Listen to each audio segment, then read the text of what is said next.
அனைவருக்கும் வணக்கம். இணையவழி கல்வி வானொலி www.kalviradio.com இல் புத்தக தேனீக்கள் பகுதியினை பற்றிய எனது அனுபவங்களை பகிர்வதில் மகிழ்ச்சி அடைகிறேன்.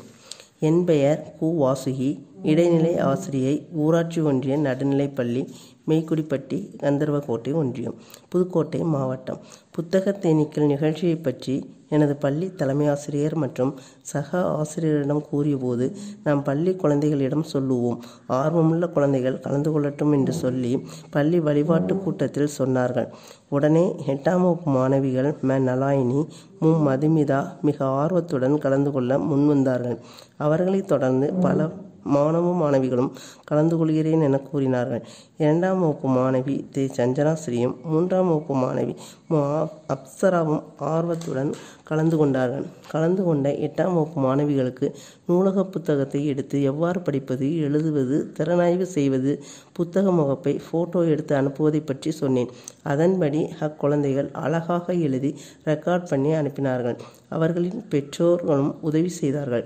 2ஆம் வகுப்பு 3ஆம் வகுப்பு மாணவிகளின் பெற்றோருக்கு எவ்வாறு எழுத வைக்க வேண்டும் என்று கூறினேன். என்னுடைய வழிகாட்டுதலின்படி அந்த பெற்றோர்கள் தாங்கள் ஒரு நோட்டில் எழுத வைத்து அதை பார்த்து அக்குழந்தைகளை தவறில்லாமலும் அழகாகவும் எழுத வைத்து ஆடியோ எடுத்து அனுப்பினார்கள். விடுமுறை நாட்களில் எல்லாம் சந்தேகம் இருப்பின் ஃபோன் செய்து என்னிடம் கேட்பார்கள். நலாயினி, மதுமிதா இருவரும் எழுதி முடித்து ஆடியோ எடுத்து திறனாய்வு செய்து முகப்புகளை போட்டோ எடுத்து அனுப்பி வைத்தவுடன் ஒவ்வொரு முறையும் எனக்கு ஃபோன் செய்து தகவல் சொல்வார்கள்.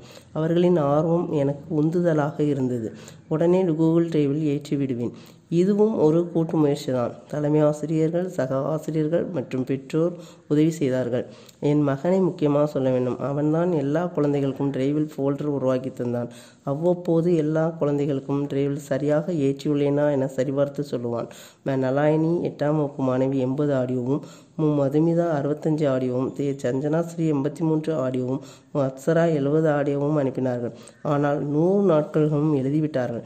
எனக்கு மிகவும் பெருமையாக இருந்தது.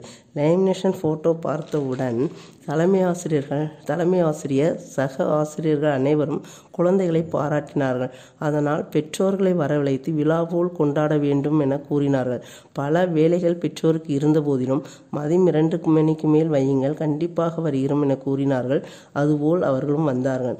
சக மாணவர்கள் அடுத்த வருடம் கண்டிப்பாக நாங்களும் கலந்து கொள்வோம், நாங்களும் இதுபோல் வாங்குவோம் என அனைவர் முன்பும் பேசினார்கள், பாராட்டினார்கள். சக மாணவர்களும் இவர்கள் மூலம் ஆர்வத்தை ஏற்படுத்தியுள்ளது. 8ஆம் வகுப்பு பெற்றோர்கள் பேசும் பொழுது 12 மணி வரை எழுதினால் வகுப்பறையில் கொடுக்கும் பாடத்தை முடித்துவிட்டு 1 மணி வரை எழுதி ஆடியோ அனுப்பினால் அதற்கு பலனாக இந்த விருது கிடைத்தது என கூறி ஆனந்த கண்ணீர் வடித்து எங்களுக்கு நன்றியையும் பாராட்டுகளையும் கூறினார்கள்.